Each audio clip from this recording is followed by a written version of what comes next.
پھر آپ صلی اللہ علیہ وسلم نے بڑے بڑے کافروں کے قتل ہو جانے کی خبر دی اور ان کے قتل کی جگہیں بھی صحابہ کرام کو دکھائیں.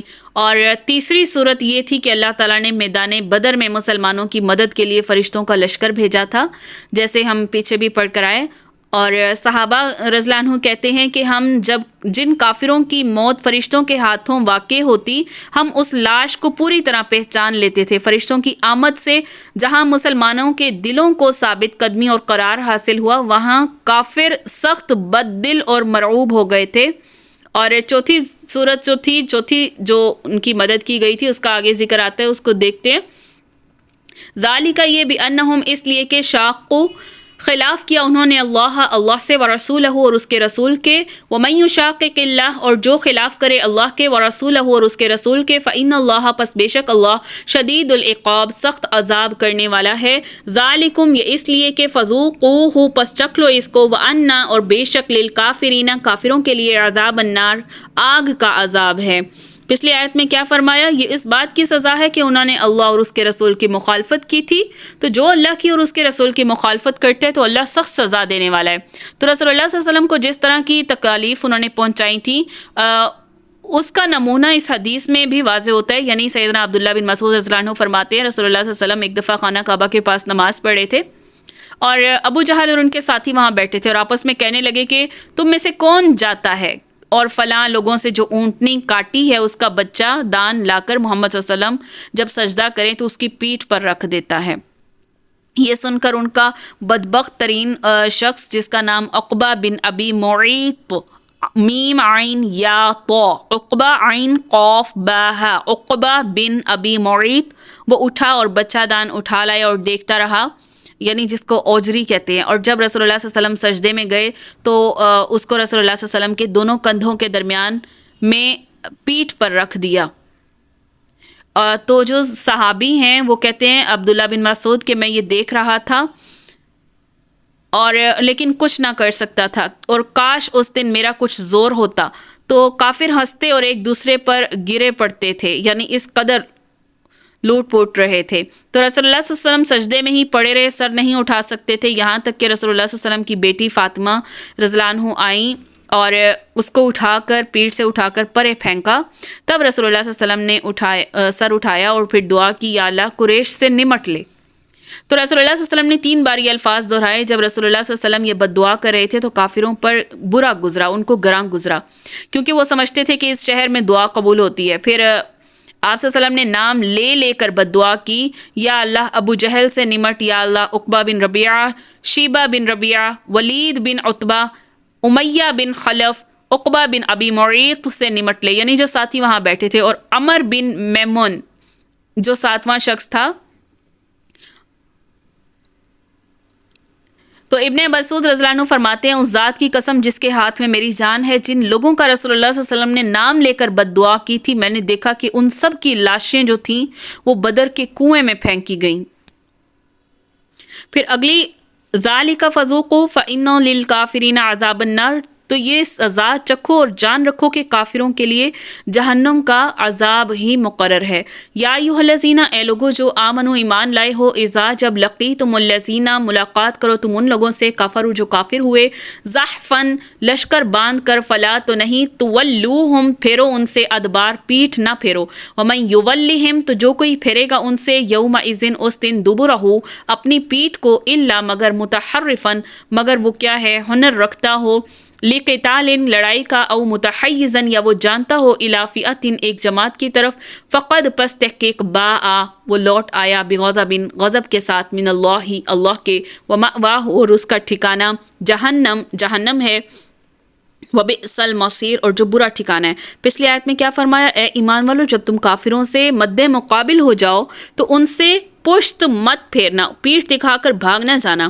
پھر اگلی آیت میں کیا فرمایا؟ اور جو شخص ان سے اس موقع پر پیٹھ پھیرے گا، مگر ہاں جو لڑائی کے لیے کیا ہے کہ جو لڑائی کرنا جانتا ہو، جو شخص جنگ اس صورت کے سوا کہ لڑائی کے لیے کنارے ہو جائے، یعنی حکمت عملی سے دشمن کو مارے یا اپنی فوج میں جا ملنا چاہے، ان سے پیٹھ پھیرے گا تو سمجھ لو وہ اللہ کے غضب میں گرفتار ہو گیا اور اس کا ٹھکانہ دوزخ ہے، اور وہ بہت ہی بری جگہ ہے یا برا ٹھکانہ ہے.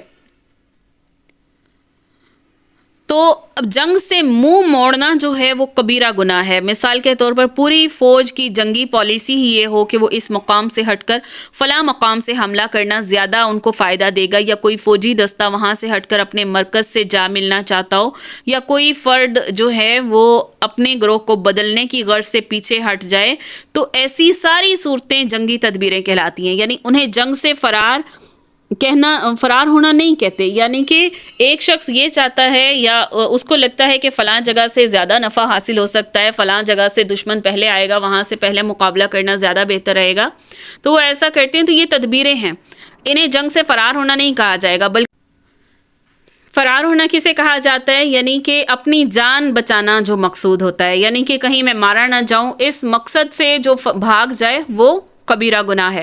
رسول اللہ صلی اللہ علیہ وسلم نے اس کام کو ان 7 بڑے بڑے گناہوں میں شمار کیا ہے جو انسان کو ہلاک کر دینے والے ہیں۔ تو اب اس گناہ کی شدت کی وجہ صرف یہ نہیں ہے کہ ایک شخص اپنی جان بچا کر فوج میں ایک فرد کی کمی کا باعث بنتا ہے، نہیں، بلکہ اس کی بڑی وجہ یہ ہوتی ہے کہ اس کا ایسا کرنے سے باقی لوگوں کے حوصلے پست ہو جاتے ہیں اور بھگدڑ مچ جاتی ہے۔ تو بعض اوقات یہ ایک یا صرف چند شخص کے فرار ہونے سے پوری فوج جو ہے وہ شکست کھاتی ہے، کیونکہ باقیوں کے دلوں میں روب دبدبا بیٹھ جاتا ہے، کہیں ہم نہ مارے جائیں، وہ تو نکل گیا، وہ بچ گیا ہے۔ تو اس طرح کے وسوسے شیطان دلوں میں ڈال دیتا ہے، اس لیے فرار ہونے کا یہ نقصان ہوتا ہے۔ فلم پس نہیں تقتلوہم قتل کیا تم نے ان کو، ولکن اللہ بلکہ قتل کیا ان کو، وقتلہم ان کو قتل کیا اللہ نے، وما اور نہیں رمیتا پھینکا تو نے، از رمیتا جب پھینکا، ولکن اللہ اور لیکن اللہ رما اللہ نے پھینکا تھا، ولیبلیا اور تاکہ آزمائے مؤمنین مومنوں کو، من ہو اس سے بلاءً اس آزمائش سے، حسناً اچھی آزمائش، اچھی طرح ان کو آزما لے۔ ان اللہ بے شک اللہ سمیع سننے والا، علیم جاننے والا ہے۔ تو کیا فرمایا؟ تم لوگوں نے ان کفار کو قتل نہیں کیا بلکہ اللہ نے ان کو قتل کیا، اور اے محمد صلی اللہ علیہ وسلم جس وقت تم نے کنکریاں پھینکی تو وہ تم نے نہیں پھینکی تھی بلکہ اللہ نے پھینکی تھی۔ اس سے یہ غرض تھی کہ مومنوں کو اپنے احسانوں سے اچھی طرح آزما لے۔ بے شک اللہ تعالیٰ سنتا ہے اور جانتا ہے۔ تو میدان بدر میں اللہ تعالیٰ کی جو چوتھی صورت تھی مدد کی، وہ یہ تھی کہ جب جنگ پورے زوروں پر تھی، اس وقت رسول اللہ صلی اللہ علیہ وسلم نے ریت اور کنکریوں کی ایک مٹھی لی تھی اور اسے کافروں کے لشکر کی طرف پھینک دیا تھا، اور فرمایا تھا شاہت الوجوہ، یعنی اس ریت کے ذرات کافروں کی آنکھوں میں جا لگے تھے، جس سے وہ آنکھیں ملتے رہ گئے اور انہیں کچھ سجھائی نہیں دے رہا تھا۔ اس وقت اللہ تعالیٰ نے مسلمانوں کو موقع دیا تھا کہ وہ کافروں کو بے درہ قتل کر سکیں۔ تو بعض عقل پرست حضرات کہتے ہیں کہ مٹی پھینکنے کے وقت ہوا کا رخ بعض کافروں کی طرف تھا، اس لیے کافروں کو یہ حادثہ پیش آیا تھا۔ تو اب سوچنے کی بات یہ ہے کہ مٹی بھر ریت کے ذرات آخر سب کافروں تک کیسے پہنچ گئے، اور پھر یہ ذرات صرف آنکھوں میں ہی جا کر کیوں لگے، کسی اور جگہ جا کر کیوں نہیں لگے؟ کیونکہ آنکھ تو ہے، وہ تو جسم پہ ایک انتہائی مختصر سا حصہ ہے۔ تو پھر اسے تسلیم کرنا پڑتا ہے کہ یہ اللہ تعالیٰ کا فعل تھا اور نبی کے ہاتھوں معجزے کے طور پر ظاہر ہوا تھا۔ اس لیے اللہ تعالیٰ نے اس فعل کی نسبت براہ راست اپنی طرف کی ہے کہ اللہ تعالیٰ کی یہ مدد تھی، پھینکا تم نے نہیں تھا بلکہ اللہ نے پھینکا تھا۔ ذالکم یہ بات یہ ہے، وَأَنَّ اللَّهَ یہ کہ اللہ موہن سست کرنے والا ہے، کئی دل کافرین کافروں کی تدبیر کو، یعنی کافروں کی تدبیر کو ناکام بنانے والا ہے یا اسے کمزور کرنے والا ہے۔ یعنی مدد کی ان سب صورتوں کا فائدہ تو مسلمانوں کو پہنچتا رہا اور ساتھ ہی ساتھ کافروں کو اتنا ہی نقصان بھی پہنچتا رہا، اور جو تدبیریں وہ مسلمانوں کے نقصان کے لیے کر رہے تھے اللہ نے اسے توڑ کے رکھ دیا اور ان کے سارے منصوبے خاک میں ملا دیے۔ ان اگر تستفتحوا فتح چاہتے ہو تم، فقد پس تحقیق جاءکم الفتح آئی تمہارے پاس فتح، و ان اور اگر تنتہوا اگر باز رہتے ہو، فہوا تو پس وہ خیر لکم بہتر ہے تمہارے لیے، و ان اور اگر تعودوا پھر آؤ تم، نعود پھر آئیں گے ہم، ولن تغنیا اور ہرگز نہیں کفایت کریں گے، عنکم تم سے، فئتکم تمہاری جماعت، شیئن کچھ بھی، ولو اور اگر کثرت اگرچہ بہت زیادہ ہو، وان اللہ اور یہ کہ اللہ مع المؤمنین اللہ کیا ہے، مومنوں کے ساتھ ہے۔ اگر تم فیصلہ چاہتے ہو تو وہ فیصلہ تمہارے سامنے موجود ہوا، اور اگر باز آ جاؤ تو یہ تمہارے لیے نہایت خوب ہے، اور اگر تم پھر وہی کام کرو گے تو ہم بھی پھر وہی کام کریں گے، اور تمہاری جمعیت تمہارے ذرا بھی کام نہیں آئے گی، اور کتنی ہی زیادہ تعداد میں کیوں نہ ہو، اور واقعی بات یہ ہے کہ اللہ تعالیٰ ایمان والوں کے ساتھ ہے۔ تو کفار مکہ مسلمانوں سے کہا کرتے تھے اگر تم دعوے میں سچے ہو تو یہ فیصلہ کب ہوگا، یعنی ہمارے اور تمہارے درمیان کب فیصلہ ہوگا؟ تو اس آیت میں اللہ تعالیٰ کا خطاب انہی کافروں سے ہے کہ اب وہ فیصلہ آ چکا ہے جسے تم اپنی آنکھوں سے دیکھ رہے ہو کہ کس طرح حالات کی ناسازی کے باوجود مسلمانوں کو معجزانہ طور پر فتح نصیب ہوئی۔ تو اب بھی اگر راہ راست پر آ جاؤ تو یہی بات تمہارے حق میں بہتر ہوگی، اور اگر پھر بھی تم نے پہلی طرح نافرمانی، مخالفت اور سرکشی والی روش اختیار کی تو ہم پھر تمہیں اسی طرح سزا دیں گے جس طرح آج تمہارا لاؤ لشکر تمہارے کسی کام نہیں آ سکا تو آئندہ بھی نہیں آئے گا۔ تو وجہ کیا تھی؟ مسلمانوں کا ساتھی و حامی و ناصر خود اللہ تعالیٰ تھا۔ تو بعض روایات میں یہ بھی آیا کہ مکہ سے روانگی کے وقت ابو جہل وغیرہ نے کعبہ کا پردہ پکڑ کر یہ دعا کی تھی کہ یا اللہ ہم دونوں فریقوں سے جو اعلیٰ اور افضل ہے اسے فتح نصیب فرمانا اور فساد مچانے والوں کو مغلوب کرنا۔ تو اللہ تعالیٰ نے یہ فرما کر کہ اب فیصلہ تمہارے پاس آ چکا، یہ اس بات کا فیصلہ کر دیا کہ دونوں فریقوں میں اعلیٰ اور افضل کون سا فریق ہے اور فساد کرنے والا کون سا فریق ہے۔ یا ایھا الذین آمنو، اے لوگو جو ایمان لائے ہو، اطیعوا اللہ، اطاعت کرو اللہ کی و رسولہ اور اس کے رسول کی، ولا تولوا اور مت تم پھرو عنہ اس سے، وانتم اور تم تسمعون اور تم سنتے ہو، ولا تکونوا اور مت تم ہو جاؤ کالذین ان لوگوں کی طرح، قالوا جو کہتے ہیں سمعنا ہم نے سنا، وہم لا یسمعون اور وہ نہیں سنتے۔ اے ایمان والو اللہ اور اس کے رسول کے حکم پر چلو اور اس سے روگردانی نہ کرو اور تم سنتے ہو، اور ان لوگوں کی جیسے نہ ہو جانا جو کہتے ہیں کہ ہم نے اللہ کا حکم سن لیا مگر حقیقت میں وہ سنتے نہیں ہیں۔ تو اس آیت میں کیا فرمایا کہ اللہ تعالیٰ مومنوں کے ساتھ ہے، کہ یہاں ایسے مومنوں کی تعریف کو دہرا رہے ہیں، یعنی ایسے مومن جو کسی حال میں اللہ اور اس کے رسول کے حکم سے منہ نہیں پھیرتے، اللہ اور اس کے رسول کے حکم کی فرما برداری کرتے ہیں، تو اس کا فائدہ نظر آ رہا ہے۔ جیسے مسلمانوں میں سے ایک گروہ جو تھا وہ غزوہ بدر سے جی چرا رہا تھا، تو وہ بھی واضح ہو گیا۔ اچھا، اگلی آیت میں کیا فرمایا کہ تم ان لوگوں کی طرح مت ہو جانا جو دعویٰ تو کرتے ہیں کہ ہم نے سن لیا لیکن وہ سنتے سناتے کچھ بھی نہیں ہے۔ تو یہاں سننے سے مراد اس کو قبول کرنا بھی ہے، صرف سن لینا ہی نہیں ہے۔ تو اس آیت میں بالخصوص منافقوں کی طرف اس کا اشارہ کیا جا رہا ہے۔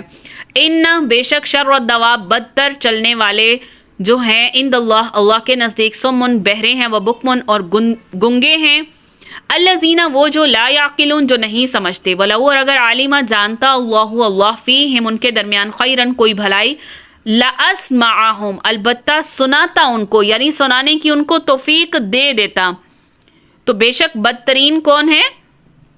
اللہ کے نزدیک جو بہرے اور گنگے ہیں، جو ذرا کچھ نہیں سنتے، اور اگر اللہ نے ان میں نیکی کا کوئی مادہ دیکھتا، اللہ ان میں یعنی ذرا سی بھی ان میں نیکی کی طرف ہوتی تو وہ ان کو سننے کی توفیق بخش دیتا۔ وَلَوْ اور اگر أَسْمَعَهُمْ سنا دے ان کو، لَتَوَلَّوْا البتہ وہ پھر جائیں گے، وَهُمْ اور البتہ وہ کیا ہو جائیں گے، مُعْرِضُونَ وہ منہ پھیرنے والے ہو جائیں گے۔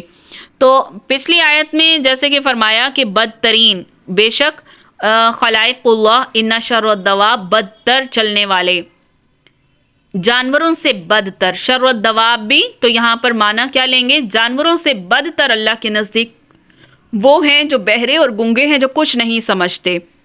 مطلب یہ ہے کہ جب انسان عزا سے وہ کام لینا چھوڑ دے جس کے لیے وہ بنائے گئے ہیں، تو پھر وہ کیا ہوتا ہے، وہ عزا اپنا کام کرنا چھوڑ دیتے ہیں۔ مثال کے طور پر آنکھیں اس لیے کہ اللہ تعالیٰ کی کائنات کو دیکھیں، کان اس لیے کہ حق بات کو سنیں، عقل اس لیے کہ وہ آنکھ اور کان کی پہنچائی ہوئی معلومات میں غور و فکر کرے۔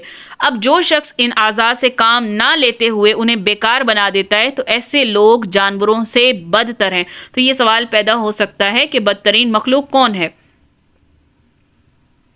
یعنی جن کو اللہ تعالیٰ نے ایسی صلاحیتیں دی ہیں وہ پھر بھی اس کا ناجائز فائدہ اٹھا رہے ہیں، یعنی اس مقصد کے لیے استعمال نہیں کر رہے جس لیے اللہ تعالیٰ نے ان کو یہ نعمتیں عطا کی ہیں، تو پھر وہ بدترین جانور ہیں، جانوروں سے بدتر ہیں۔ اور آگے اللہ تعالیٰ نے کیا فرمایا کہ اگر اللہ تعالیٰ ان میں کوئی خوبی دیکھتا تو ان کو سننے کی توفیق دے دیتا، اور اگر ان کو اب سنا دے تو ضرور وہ روگردانی کریں گے، یعنی بے رخی کریں گے۔ ایسے لوگوں میں بھلائی کا اگر کوئی ذرا سے بھی موجود ہوتی، ان کے اندر کوئی ذرا سا بھی جوہر موجود ہوتا بھلائی کو قبول کرنے کا، تو اللہ تعالیٰ ان کو سنا دیتا۔ مگر ان کی جو موجودہ حالت ہے وہ یہی ہے کہ اگر انہیں اللہ کی آیات سنا اور سمجھا بھی دی جائیں تو یہ ضدی لوگ سمجھ میں نہیں آئیں گے، یعنی اس کو تسلیم ہی نہیں کریں گے، اس پر آمادہ ہی نہیں ہوں گے۔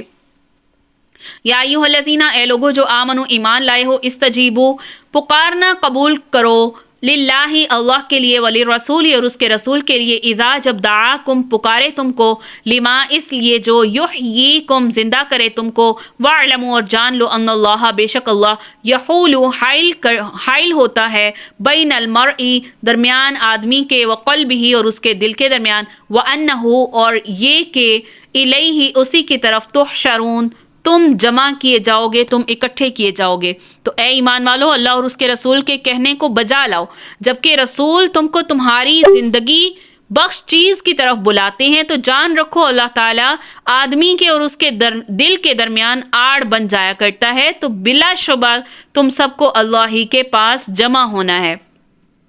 یعنی اللہ اور اس کے رسول کا جو پیغام ایسا ہے کہ تمہیں دنیا میں بھی عزت اور اطمینان کی زندگی نصیب ہوگی، آخرت میں بھی نعمتوں سے بھرپور زندگی حاصل ہوگی۔ تو اس کے مفہوم کو سمجھنے کے لیے یہ بات ذہن میں رکھنی چاہیے کہ یہ سورت غزوہ بدر کے بعد نازل ہوئی، جبکہ مسلمانوں کی ایک ریاست قائم ہو چکی تھی اور وہ آزادانہ زندگی بھی گزار رہے تھے، اور غزوہ بدر میں فتح نے انہیں ایک قوم کا درجہ دے دیا تھا، اور وہ آپس میں بہت پیار محبت اور بھائی بھائی بن کر رہ رہے تھے۔ تو اب یہاں پر اللہ تعالیٰ نے کیا فرمایا کہ پھر اللہ اور اس کے رسول نے تمہیں تعلیم دی اور تمہاری زندگی کا رخ موڑا، تو اب تم امن چین سے زندگی گزار رہے ہو، تو اب تم پر لازم ہے کہ فوراً اللہ اور اس کے رسول کی اطاعت کرو، اور جیسے رسول اللہ صلی اللہ علیہ وسلم تمہیں بلائیں تو بلانے پر فوراً حاضر ہو جاؤ۔ اس آیت سے اور کیا پتہ چلا کہ انسان چاہے کتنے ہی ضروری کام جیسے کہ فریضہ نماز میں بھی مشغول ہے، تو اسے اللہ اور اس کے رسول کے بلانے پر نماز چھوڑ کر فوراً حاضر ہونا چاہیے۔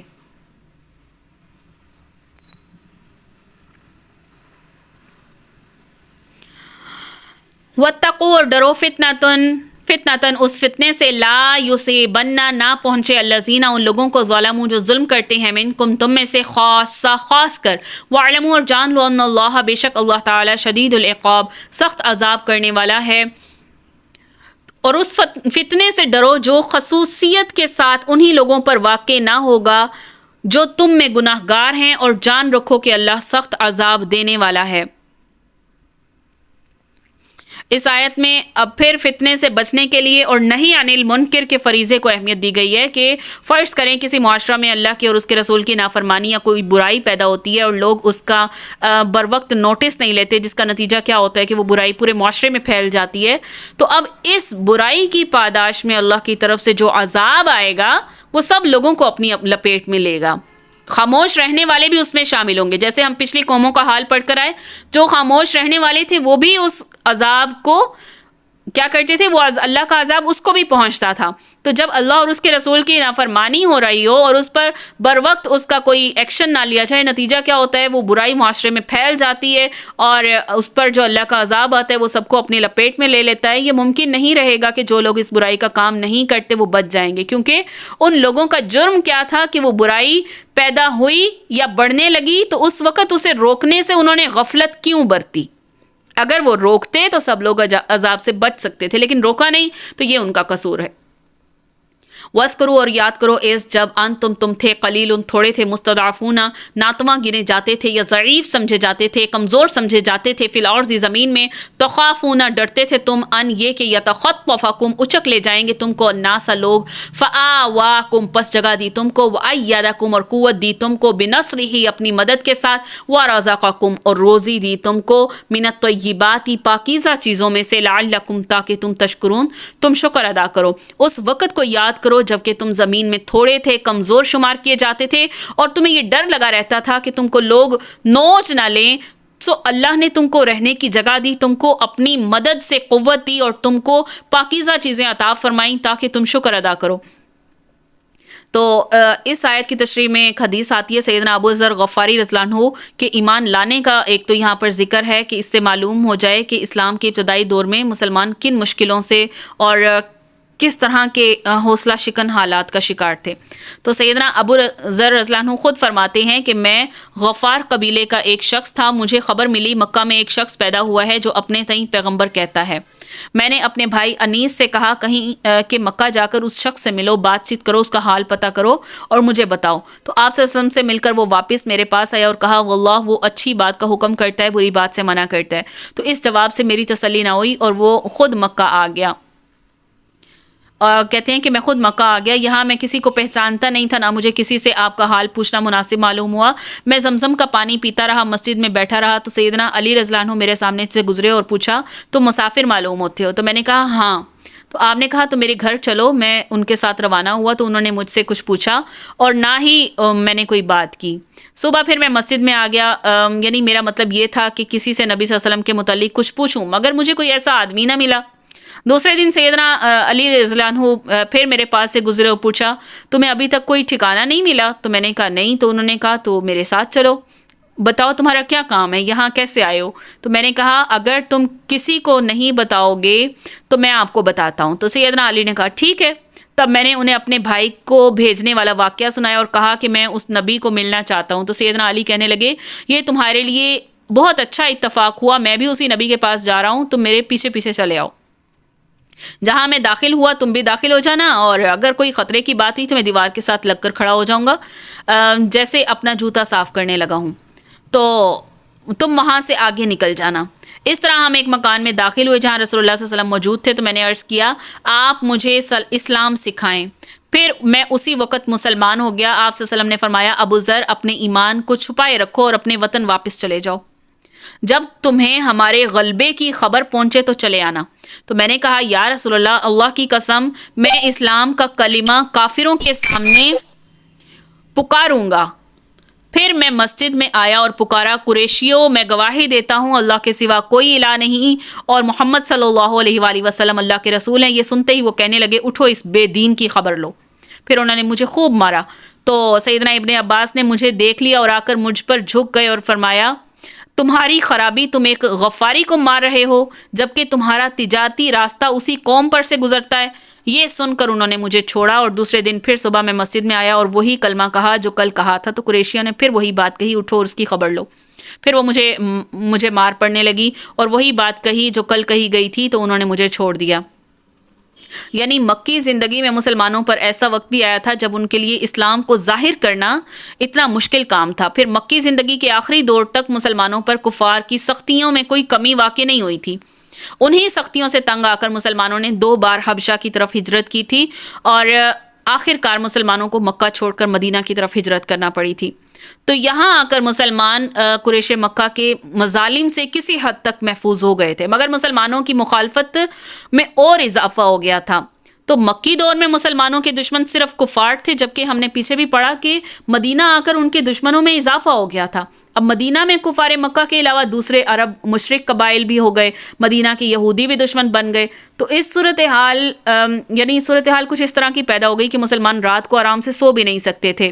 یعنی کوئی نہ کوئی پہرے کے لیے جو تھا وہ مقرر ہوتا تھا. تو اس آیت میں مسلمانوں کی اسی حالت کی طرف اشارہ ہے کہ جب میدان بدر میں اللہ تعالیٰ نے مسلمانوں کو جب فتح عطا فرمائی اور باطل کی کمر ٹوٹ گئی، تب جا کر مسلمانوں کو آزادی سے سانس لینا نصیب ہوا تھا.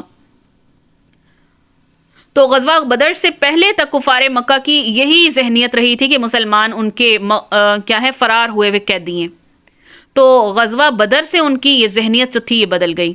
تو مدینہ میں آزاد سلطنت پھر انہیں عطا ہوئی تھی اور فتح بدر سے تمہاری جو تھی اللہ تعالیٰ بتا رہے ہیں تمہاری وہ پوزیشن خاصی مضبوط ہو گئی تھی.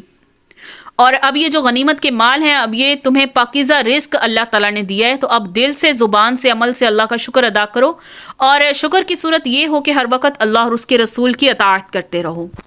یا ایھا الذین، اے لوگو جو ایمان لے کر آئے ہو، آمنو ایمان لائے ہو، لا تخونوا، نہ تم خیانت کرو اللہ کی، اور رسول کی، وتخونوا اور تم مت خیانت کرو اماناتکم اپنی امانتوں کی، وانتم اور تم تعلمون تم جانتے ہو، واعلموا اور جان لو انما یہ کہ اموالکم تمہارے مال، واولادکم اور تمہاری اولادیں، فتنۃ فتنہ ہے، وان اللہ اور بے شک اللہ تعالیٰ عندہ اس کے پاس ہے اجر عظیم بڑا اجر و ثواب ہے۔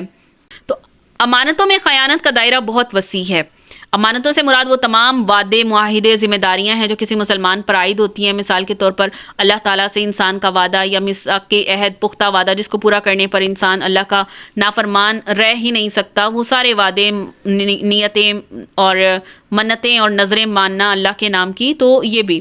اور رسول اللہ سے خیانت یہ ہے کہ جن باتوں پر کسی مسلمان نے رسول اللہ کی بیعت کی ہو ان میں فرار کی راہیں سوچنے لگے، اور لوگوں سے دین کے معاہدے بھی ہو سکتے ہیں، صلح اور جنگ کے سمجھوتے بھی ہو سکتے ہیں، تو یہ ساری اس میں آ جاتی ہیں۔ مطلب یہ کہ انسان کو اپنی زندگی کے ہر واقعے کے وقت یہ خیال رکھنا چاہیے کہ کسی حال میں بھی اس سے خیانت نہ ہو۔ پھر اگلی آیت میں کیا فرمایا کہ مال اور اولاد ایسی چیزیں ہیں، یعنی تم جان رکھو کہ تمہاری مال اور تمہاری اولاد جو ہے وہ فتنہ ہے۔ فتنے سے مراد یعنی آزمائش ہے تمہارے لیے۔ تو یہ مال اور اولاد ایسی چیزیں ہیں جن سے انسان کا فطری لگاؤ ہوتا ہے، محبت ہوتی ہے، اور انہی کے ذریعے مسلمانوں کی آزمائش بھی ہوتی ہے۔ اور یہ آزمائش ایسی خطرناک ہوتی ہے کہ انسان کو احساس بھی نہیں ہوتا کہ وہ آزمائش میں پڑا ہوا ہے۔ تو عمر بن عوف رضی اللہ عنہ سے روایت ہے کہ آپ صلی اللہ علیہ وسلم نے فرمایا، اللہ کی قسم میں تمہارے محتاج ہونے سے نہیں ڈرتا، بلکہ میں اس بات سے ڈرتا ہوں کہ دنیا تم پر کشادہ کر دی جائے گی جیسے تم سے پہلے لوگوں پر کشادہ کی گئی تھی، پھر تم اس میں ایک دوسرے سے آگے بڑھنے کی کوشش کرنے لگ جاؤ تو وہ تمہیں اس طرح ہلاک کر دے جیسے تم سے پہلے لوگوں کو اس دنیا نے ہلاک کر دیا۔ اسی طرح رسول اللہ صلی اللہ علیہ وسلم نے فرمایا، ہر امت کی ایک آزمائش ہے اور میری امت کی آزمائش جو ہے وہ مال ہے۔ ایک اور جگہ روایت ہے، سیدنا عبداللہ بن عمر بن عاص رضی اللہ عنہ فرماتے ہیں کہ میں نے رسول اللہ صلی اللہ علیہ وسلم کو یہ کہتے سنا کہ محتاج مہاجرین دولت مند مہاجروں سے 500 سال پہلے جنت میں داخل ہوں گے۔ ایک اور روایت ہے، رسول اللہ صلی اللہ علیہ وسلم نے فرمایا کہ میں نے جنت میں جھانکا تو دیکھا کہ وہاں ان لوگوں کی کثرت ہے جو دنیا میں محتاج تھے۔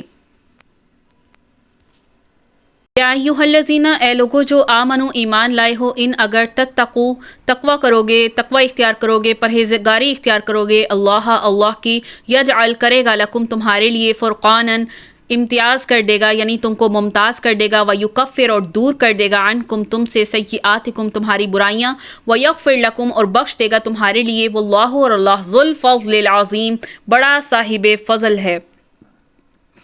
اے ایمان والو، اگر تم اللہ سے ڈرتے رہو گے تو اللہ تعالیٰ تم کو ایک فیصلے کی چیز دے گا اور تم سے تمہارے گناہ دور کر دے گا اور تم کو بخش دے گا، اور اللہ بڑے فضل والا ہے۔ یعنی اگر تم اس بات سے ڈرتے رہے کہ تم سے کوئی ایسا فعل سرزد نہ ہو جائے جو اللہ کی رضا کے خلاف ہو، تو اللہ تمہارے اندر ایسا نور، ایسی بصیرت، ایسی قوت امتیازی پیدا کر دے گا جو زندگی کے ہر موڑ پر تمہاری رہنمائی کرے گا۔ فلاں کام اللہ کی رضا کے مطابق ہے اور فلاں اس کی مرضی کے خلاف ہے۔ یعنی جو لوگ ایمان لانے کے بعد تقوی اختیار کرتے ہیں تو اللہ تعالیٰ کے 3 قسم کے انعامات ہوتے ہیں اس پر۔ ایک تو یہ کہ حق اور باطل میں تمیز کرنے کی بصیرت پیدا ہو جاتی ہے، دوسرا ان کی برائیوں کو مٹا دیا جاتا ہے، تیسرا ان کے بیشتر گناہ معاف کر دیے جاتے ہیں، اور تقوی کے یہ ثمرات جو ہیں یہ تبھی مل سکتے ہیں جب انسان کی زندگی اللہ سے ڈرتے ہوئے اس کے احکامات پر عمل کرتے ہوئے گزرے، اور اللہ تعالیٰ لامحدود فضل کا مالک ہے۔ وَإِذْ اور جب يَمْكُرُ مکر کرتے تھے بِكَ تمہارے ساتھ الذین وہ لوگ کفروا جو کافر ہوئے لِيُثْبِتُوكَ تاکہ بند رکھیں تم کو، او يَقْتُلُوكَ یا مار ڈالیں تمہیں، او يُخْرِجُوكَ یا نکال دیں تم کو، وَيَمْكُرُونَ اور مکر کرتے تھے وہ، وَيَمْكُرُ اللَّهُ اور مکر کرتا تھا اللہ، وَاللَّهُ اور اللہ خیر الماکرین بہترین ہے مکر کرنے والا۔ اور اس واقعے کا بھی ذکر کریں جبکہ کافر لوگ آپ کی نسبت تدبیر سوچ رہے تھے کہ آپ کو قید کر لیں یا قتل کر ڈالیں یا آپ کو وطن سے خارج کر دیں، وہ تو اپنی تدبیریں کر رہے تھے اور اللہ اپنی تدبیر کر رہا تھا، اور سب سے زیادہ مضبوط مستحکم تدبیر کس کی ہے؟ اللہ کی ہے۔ جب کچھ مسلمان ہجرت کر کے مدینہ چلے آئے تو کفار مکہ کو یہ خطرہ ہوا کہ اگر محمد صلی اللہ علیہ وسلم یہاں مکہ سے ہمارے ہاتھوں سے نکل گئے تو پھر یہ خطرہ ہمارے قابو سے نکل جائے گا، تو جیسے بھی ممکن ہو ان کا فوری علاج سوچنا چاہیے۔ تو اس غرض سے انہوں نے کیا کیے، میٹنگ کرنا شروع کر دی اور اپنی مجالسیں کرنا شروع کر دیں اور اپنی تجاویز اور رائے لینا شروع کر دیں۔ کسی نے کہا کہ اسے زنجیر بند کر کے قید کر دیا جائے۔ شیطان جو خود اس میٹنگ میں انسانی صورت میں حاضر ہوا تھا وہ کہنے لگا کہ یہ تجویز درست نہیں ہے، اسے قید نہ کرو کیونکہ اس کے پیروکار اتنے ہیں، اس کے اوپر جان نشاور کرنے والے اتنے ہیں، وہ اپنی جانیں خطرے میں ڈال کر بھی اس کو کسی نہ کسی وقت چھڑا کر لے جانے میں کامیاب ہو جائیں گے۔ تو یہ جو ان کی چالیں تھیں، اس میں شیطان خود روپ بدل کر یعنی انسانی شکل میں اس مجلس میں شامل ہوا تھا۔ تو اس کا آگے کہیں واقعہ آئے گا، تو اس سے فائدہ کیا ہوگا کہ کم از کم ہم تو ہر روز کی بک بک سے نجات پا جائیں گے، وہ یہ کہتے تھے۔ تو شیطان نے کہا یہ تجویز بھی ٹھیک نہیں ہے۔ تو اب کیونکہ اس شخص کے کلام اور بیان میں اتنا جادو ہے کہ وہ چاہے جہاں بھی ہوگا وہاں اس کے جانثار پیدا ہو جائیں گے، پھر وہ انہیں لے کر کسی وقت بھی آپ پر حملہ آور ہو سکتا ہے۔ تو بعد میں ابو جہل بولا کہ ہم سب قبائل میں سے ایک ایک نوجوان لے لیں اور یہ سب مل کر رسول اللہ صلی اللہ علیہ وسلم پر ایک ہی مرتبہ حملہ کر کے اسے جان سے ہی ختم کر دیں۔ تو اب یہ تو ظاہر ہے کہ بنو عبد جو مناف ہے سب قبیلوں سے لڑائی کا خطرہ مول نہیں لے سکتے، تو ان پر خون بہا پر فیصلہ ہوگا، تو سب قبائل مل کر تھوڑی بوڑی رقم جو تھے وہ ادا کر دیں گے۔ یعنی کہ اگر ان کو نعوذ باللہ قتل بھی کر دیا جائے، ایک ہی مرتبہ حملہ کر کے جان سے مار بھی دیا جائے، تو اب بنو مناف یہ رسول اللہ صلی اللہ علیہ وسلم کے قبیلے کا نام تھا، تو اب یہ لڑائی کا خطرہ مول نہیں لے گا، بلکہ وہ کیا کرے گا، وہ خون بہا پر فیصلہ ہوگا، تو ہم ان کو تھوڑی تھوڑی رقم دے کر کیا کر دیں گے، صلح صفائی کر دیں گے۔ تو یہ رائے سن کر شیطان کی آنکھوں میں چمک پیدا ہو گئی اور اس نے اس رائے کو بہت پسند کیا۔ پھر اس کام کے لیے وقت بھی اسی مجلس میں مقرر ہوا کہ فلاں رات یہ سب نوجوان مل کر رسول اللہ صلی اللہ علیہ وسلم کے گھر کا محاصرہ کریں گے، اور جب وہ باہر نکلیں گے تو سب ایک ہی مرتبہ ان پر حملہ کر کے ان کا کام تمام کر دیں گے۔ ادھر یہ مشورے کر رہے تھے تو ادھر اللہ تعالیٰ نے بذریعہ وحی اپنے نبی کو ان کی مجلس کی ساری کاروائی کے متعلق آگاہ کر دیا اور ہجرت کی اجازت بھی دے دی۔ تو رسول اللہ صلی اللہ علیہ وسلم کڑکتی دھوپ میں جب لوگ عموماً آرام کر رہے ہوتے ہیں، چھپتے چھپاتے سیدنا ابو بکر رضی اللہ عنہ کے گھر گئے، انہیں بتایا کہ ہجرت کی اجازت مل گئی ہے۔ تو اب کیا تھا کہ سیدنا ابو بکر رضی اللہ عنہ پہلے ہی اس موقع کے انتظار میں بیٹھے ہوئے تھے، تو سیدنا ابو بکر رضی اللہ عنہ جو تھے ان کے ہمراہ رسول اللہ صلی اللہ علیہ وسلم چھپتے چھپاتے غار ثور تک پہنچے۔ اس کی تفصیل بھی مزید آگے آئے گی۔ تو اسی رات قاتلوں کا گروہ تھا، انہوں نے آپ کا محاصرہ کرنے کا پروگرام بنا رکھا تھا۔ وہ بروقت اپنی ڈیوٹی پر پہنچ گئے، اور جب صبح تک آپ گھر سے نہ نکلے تو پھر وہ خود اندر داخل ہوئے تو دیکھا کہ سیدنا علی رضی اللہ عنہ کے سوا کوئی موجود ہی نہیں تھا، اور جب انہیں پتہ چلا کہ آپ جا چکے ہیں تو وہ ان کی غصے کی کوئی انتہا ہی نہیں رہی، کیونکہ اللہ نے ان کو اس پورے یعنی ان کی پوری تدبیر جو تھی اس کے متعلق آگاہ کر کے ان کی تدبیر کو ناکام بنا دیا تھا۔ تو یہاں پر وہی بتا رہے ہیں وَيَمْكُرُونَ وَيَمْكُرُ اللَّهُ، اور وہ مکر کر رہے تھے اور مکر کرتا تھا اللہ، وہ بھی چال چل رہے تھے اور ادھر اللہ چال چل رہا تھا ان کے خلاف۔ وَإِذَا، اور جب تتلا پڑھی جاتی ہیں علیہم ان پر آیاتنا ہماری آیات، قالوا کہتے ہیں قد تحقیق سمعنا ہم نے سنا، لو نشاء اگر ہم چاہیں، لقلنا البتہ کہہ لیں گے، مثل ھذا اس کی مانند، ان نہیں، ھذا یہ، الا مگر، اساطیر یہ کہانیاں ہیں اولین پہلے لوگوں کی۔ اور جب ان کے سامنے ہماری آیات پڑھی جاتی ہیں تو کہتے ہیں کہ ہم نے سن لیا، اور اگر ہم چاہیں تو اس کے برابر ہم بھی کہہ سکتے ہیں، جو کچھ یہ تو کچھ بھی نہیں ہے، صرف بے سند باتیں ہیں جو پہلے لوگوں سے منقول چلی آ رہی ہیں۔ تو نضر بن حارث جو قریش کے رئیس میں سے تھا اور فارس کی طرف تجارتی سفر کیا کرتا تھا، وہ کہتا تھا کہ اس کلام کو ہم نے سن لیا ہے، اس میں سوائے قصے کہانیوں کے اور کیا رکھا ہے، ہم چاہیں تو ایسا کلام ہم لا سکتے ہیں۔ وہ فارس سے رستم اور مختلف جگہوں سے قصے اٹھا لایا اور کہنے لگا کہ قرآن میں عاد اور سمود کے قصے ہیں، اور میرے پاس جو ہیں وہ رستم اور اسفندیار کے قصے ہیں، الف سین فا نون دال، اسفندیار۔ لیکن اس کی اس بات کو اس کے ہم جو تھے کافر یعنی اس کے رتبے کے جو کافر تھے انہوں نے بھی تسلیم نہ کیا، کیونکہ جب قرآن نے ایک مرتبہ نہیں بلکہ کئی مرتبہ کفار کو چیلنج کیا کہ اپنے تمام ادیبوں، اپنے تمام شاعروں کو اکٹھا کر کے قرآن جیسی ایک صورت بنا لاؤ، تو سب نے عاجزی کا اظہار کیا، جس سے پتہ یہ چلا کہ نضر بن حارث کا اپنا جو ادبی ذوق تھا وہ انتہائی پست قسم کا تھا، اور قرآن کی ہدایات پر اس کی نظر پڑنا تو بڑی دور کی بات تھی۔ وَإِذْ، اور جب قالو کہا انہوں نے، اللہم اے اللہ، ان اگر کانا ہے، ھذا یہ، هو الحق یہی حق ہے، من عندک تیرے پاس سے، فامطر پس برسا، علینا اوپر ہمارے، حجارتن پتھر برسا، من السماء آسمان سے، او ائتنا یا لے آئے ہم پر، بعذاب علیم دردناک عذاب۔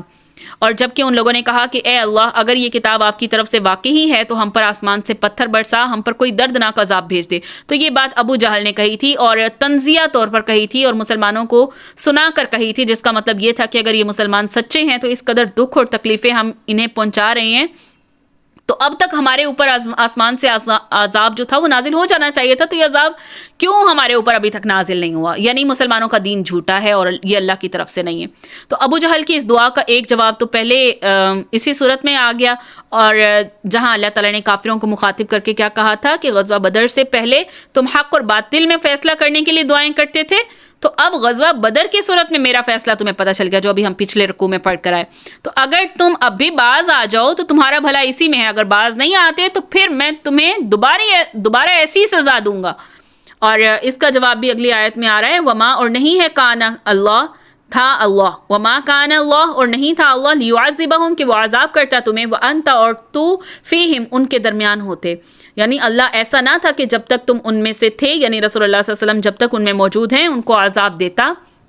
وما کانا، اور نہیں تھا اللہ، معذبہم، وہ عذاب دینے والا، وہم یستغفرون، اور وہ بخشش مانگتے ہوں، اور نہ ایسا تھا کہ وہ بخشش مانگے اور انہیں وہ عذاب دے دے۔ تو ابو جہل کے اس قول کے جواب میں یہ آیت نازل ہوئی تھی، اور احادیث سے بھی پتہ چلتا ہے، سیدنا انس بن مالک رضی اللہ عنہ فرماتے ہیں ابو جہل نے یہ کہا تھا کہ اے اللہ اگر یہ قرآن تیری طرف سے نازل ہوا سچا کلام ہے تو ہم پر آسمان سے پتھر برسا یا کوئی عذاب ہم پر بھیج دے۔ تو اس کے جواب میں وما کان اللہ لیعذبہم وانت فیہم، یہ والی آیت نازل ہوئی تھی۔ یہاں سے لے کر عن المسجد الحرام تک، یہ اگلی آیت بھی اس کے ساتھ ہے، یہ نازل ہوئی تھی۔ اور ابو موسیٰ کہتے ہیں کہ رسول اللہ صلی اللہ علیہ وسلم نے فرمایا کہ اللہ تعالیٰ نے میری امت کے لیے 2 امان کی چیزیں اتاری ہیں۔ پھر یہ والی آیت پڑھی، پھر فرمایا کہ جب میں دنیا سے چلا گیا تو تمہارے لیے امن کی چیز جو رہ جائے گی وہ استغفار ہے، اس کو قیامت تک کے لیے میں چھوڑ جاؤں گا تم لوگوں کے درمیان۔ تو یعنی فوری طور پر تم پر پتھروں کا عذاب نازل نہ کرنے کی ایک وجہ تو یہ ہے کہ تم میں ابھی اللہ کا رسول موجود ہے اور اس کی موجودگی میں تم پر عذاب نہیں آ سکتا۔ دوسری وجہ یہ کہ اللہ کا رسول اور مومنوں کی جماعت ہے جو ہر وقت اللہ سے استغفار کرتے رہتے ہیں، تو میرا قانون یہی ہے کہ جب تک اس قوم میں استغفار کرنے والے موجود ہوں گے تو میں ان پر عذاب نازل نہیں کروں گا۔ وما لہم، اور کیا ہے ان کے لیے، اللہ یہ کہ نہیں، یعذبہم، عذاب کرتا ان کو اللہ وہم، اور وہ یصدون، وہ بند کرتے ہیں، عن المسجد، مسجد سے حرام، مسجد حرام میں نماز پڑھنے سے روکتے ہیں۔ وما کانوا، اور نہیں ہے وہ، اولیاء، کیا، اختیار والے اس کے، ان نہیں اولیاء وہ اختیار والے اس کے، الا المتقون، مگر پرہیزگار، ولیکن، اور لیکن، اکثرہم، ان میں سے اکثر، لا یعلمون، وہ نہیں جانتے۔ اور ان میں کیا بات ہے کہ ان کو اللہ تعالیٰ سزا نہ دے، حالانکہ وہ لوگ مسجد حرام سے روکتے ہیں جبکہ وہ لوگ اس مسجد کے متولی بھی نہیں ہیں۔ تو اس کے متولی تو سوائے متقیوں کے اور اشخاص نہیں ہیں، تو ان میں اکثر لوگ علم نہیں رکھتے، یعنی ان لوگوں کے عذاب کے مستحق ہونے میں کوئی شبہ نہیں ہے۔ اگر ان پر عذاب نہیں آ رہا تو اس میں 2 وجوہات ہیں، ایک یہ کہ انہوں نے مسلمانوں پر، اس کی 2 وجوہات ہیں کہ وہ عذاب کے مستحق ہیں، وہ کون سی ہیں؟ ایک یہ کہ انہوں نے مسلمانوں پر بیت اللہ میں داخلے پر پابندی لگا رکھی ہے، اور دوسری وجہ یہ ہے کہ انہوں نے بیت اللہ پر غاصبانہ قبضہ کر رکھا ہے اور کہتے ہیں کہ ہم اس کے متولی ہیں کیونکہ ہم سیدنا ابراہیم علیہ السلام کی اولاد ہیں، حالانکہ متولی کو یہ حق نہیں پہنچتا کہ وہ کسی کو بیت اللہ میں داخل ہونے سے روک دے۔ اور یہ کہ تولیت کے لیے سیدنا ابراہیم علیہ السلام کی اولاد ہونا کافی نہیں ہے، بلکہ یہ بھی ضروری ہے کہ وہ سیدنا ابراہیم علیہ السلام کے دین پر ہو، جو کہ ایک الہ کی عبادت کرنے والے تھے، وہ مشرک نہیں تھے. یعنی اگر اولاد ابراہیم میں مشرک ہے، ابراہیم کی اولاد اگر مشرک ہے تو اس سے تولیت چھین کر اس شخص کو دی جائے گی جو کیا ہوگا؟ پرہیزگار ہوگا اور ایک اللہ کو ماننے والا ہوگا، پھر چاہے وہ اولاد ابراہیم سے ہو یا نہ ہو. تو کعبہ کی تولیت کے لیے جو پہلی شرط ہے وہ پرہیزگاری اور دوسری شرط اللہ کا تقوی ہے. سیدنا ابراہیم کی اولاد سے ہونا ضروری نہیں ہے، یہ ان کو جواب دیا گیا. وما کانا، اور نہیں ہے صلاتہم ان کی نماز، اندا نزدیک، بیتی بیت اللہ کے، الا مگر مقاعن مگر سیٹیاں بجانا، و تصدیہ اور تالیاں بجانا، فذوقوا پس چکھو عذاب عذاب کو، بما اس وجہ سے جو کن تم تھے تکفرون تم کفر کرتے تھے. اور ان کی نماز کعبہ کی بات صرف یہ تھی کہ سیٹیاں بجانا اور تالیاں بجانا، سو اپنے کفر کے سبب اس عذاب کا مزہ چکھو. تو ان مشرک متولیوں کی بیت اللہ کے اندر عبادت کے بہت سے طریقے تھے کہ نمبر 1 کے ننگے ہو کر طواف کرتے تھے، سیٹیاں اور تالیاں بجا کر اپنی تفریح گاہ کا سامان انہوں نے وہاں پر کیا ہوتا تھا اور اس کا نام انہوں نے عبادت رکھا ہوتا تھا. پھر اس پر دعویٰ یہ کہ مسلمانوں کا دین سچا ہے تو ہم پر عذاب کیوں نہیں آ جاتا. تو غالباً وہ یہ سمجھتے ہیں کہ عذاب صرف آسمان سے پتھروں کی صورت میں یا خوفناک چیخ یا زلزلے کی صورت میں ہی آ کر رہے گا. حالانکہ غزوہ بدر میں جو ان کی شکست تھی یہ بھی اللہ کی طرف سے ایسا عذاب تھا جس نے کفر اور کافروں کی کمر توڑ دی تھی. انہوں نے جنگ پر اصرار تو محض اس توقع پر کیا تھا کہ مسلمانوں کی تھوڑی سی جماعت کو صفائے ہستی سے نیست و نابود کر دیں گے. انہیں کیا پتا تھا کہ یہ جنگ ہی اللہ کا عذاب بن کر ان پر مسلط ہونے والی ہے. تو یہ ان کی دعا کی قبولیت کا وقت آ چکا ہے اور تقدیر الہی کا فیصلہ تمہارے خلاف صادر ہونے والا ہے. تو اس لیے فرمایا فذوقوا العذاب بما کنتم تکفرون، اب چکھو یہ والا عذاب جو تم کیا کرتے تھے؟ کفر کرتے تھے، اس وجہ سے تم پر آیا ہے. ان الذین، بے شک وہ لوگ، کفروا جو کافر ہوئے، ينفقون وہ خرچ کرتے ہیں، اموالہم اپنے مال، لیصدوا تاکہ بند کریں، عن سبیل اللہ اللہ کے راستے سے، فسینفقونھا پس البتہ خرچ کریں گے ان کو، ثم پھر تکون ہوگا علیہم ان پر، حسرتاً حسرت افسوس ہوگا، ثم پھر یغلبون وہ مغلوب کیے جائیں گے. والذین، اور وہ لوگ جو کافر جو کافر ہوئے، الی جہنم طرف جہنم کے، یحشرون اکٹھے کیے جائیں گے.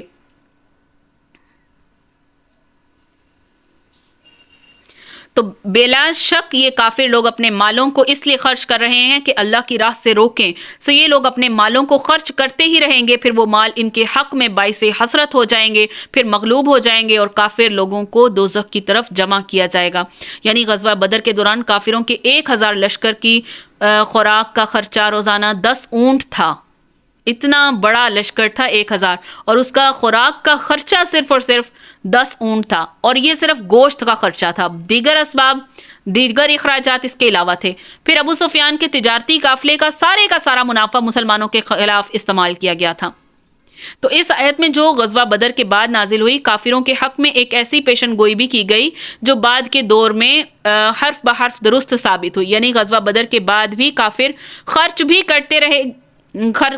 کرتے رہیں گے اور شکست کھا کر پٹتے بھی رہیں گے. اور پھر ایک وقت آئے گا جب اسلام دشمنی کی راہ میں ان کا خرچ کیا ہوا مال، خرچ کیا ہوا وقت اور اپنی جسمانی جو ان کی مشقتیں ہیں اور جانوں کا نقصان ہے، ایک ایک چیز ان کے لیے حسرت کا باعث بن جائے گی، اور پھر ان کو جہنم کے عذاب کی طرف ہانکا جائے گا، اکٹھا کیا جائے گا. لیمیز اللہ، تاکہ جدا کر دے اللہ خبیثہ ناپاک کو، من الطیب پاک سے، ویجعل اور کر دے خبیثہ ناپاک کو، بعدہ اس کا بعض، علی بعض بعض پر، فیرکمہ پس اس کو ڈھیر کر دے، جمیعا سب کو اکٹھے، فیجعلہ پس کرے اس کو، فی جہنم جہنم میں ڈال دے، اولئک یہی لوگ، ہم الخاسرون کیا ہوں گے؟ خسارہ پانے والے ہوں گے. تو اللہ تعالیٰ ناپاک کو پاک سے الگ کر دے اور ناپاکوں کو ایک دوسرے سے ملا دے، پس ان سب کو اکٹھا ڈھیر کر دے، پھر ان سب کو جہنم میں ڈال دے، اور یہ ایسے پورے لوگ کیا ہوں گے؟ خسارے میں ہوں گے. تو اسلام کیا تھا؟ اسلام کے بتدریج غلبے اور کفر کے پست ہونے سے حاصل کیا ہو رہا ہے کہ جو اسلام کا انکار کرنے والے ہیں مر کھپ جائیں گے، قتل ہو جائیں گے، باقی صرف وہی لوگ رہ جائیں گے جن کے نصیب میں اسلام قبول کرنا ہوگا. اور یہ منکرین جو ہیں اس گندے عنصر کو، انکاریوں کو اللہ تعالیٰ ایک دوسرے کے اوپر رکھ کر اس سارے ملبے کو جہنم میں پھینکے گا۔ ان لوگوں کا نقصان اس سے بڑھ کر اور کیا ہوگا کہ جس راہ میں انہوں نے اپنا وقت، اپنی محنت اور اپنی قابلیت، اپنا پورا سرمایہ زندگی کھپا دی، اور آخر میں انہیں یہ معلوم ہو کہ یہ راہ تو تھی ہی تباہی اور جہنم کی طرف لے کر جانے والی۔